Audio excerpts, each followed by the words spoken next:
दिल्ली के सीएम अरविंद केजरीवाल और केंद्र के बीच आर पार की लड़ाई चल रही है। सुप्रीम कोर्ट ने उपराज्यपाल और सीएम अरविंद केजरीवाल के बीच चल रही अधिकारों की लड़ाई पर फैसला सुनाया था। सुप्रीम कोर्ट ने फैसला आम आदमी पार्टी की सरकार के पक्ष में सुनाया था, लेकिन केंद्र सरकार ने एक अध्यादेश के जरिए सुप्रीम कोर्ट के फैसले को पलट दिया है।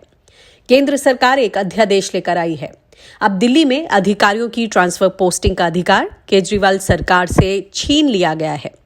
ये पावर उपराज्यपाल विनय कुमार सक्सेना को सौंप दी गई है।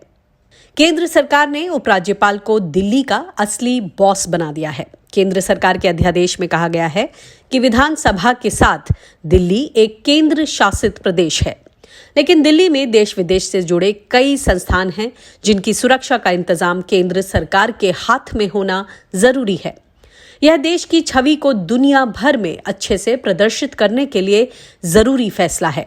यानी सुप्रीम कोर्ट से केजरीवाल सरकार को मिली बड़ी जीत इस अध्यादेश के बाद किसी काम की नहीं रही। केंद्र सरकार के नए अध्यादेश का आम आदमी पार्टी जोरदार तरीके से विरोध कर रही है। दिल्ली की शिक्षा मंत्री आतिशी ने कहा कि केंद्र सरकार का अध्यादेश सुप्रीम कोर्ट की संवैधानिक पीठ की अवमानना है। आतिशी ने कहा कि मोदी सरकार केजरीवाल को पावर देने के डर से ये अध्यादेश लाई है। केजरीवाल को दिल्ली की जनता ने चुना है, 90% से ज्यादा सीट दी है। केंद्र ही दिल्ली सरकार चलाएगी।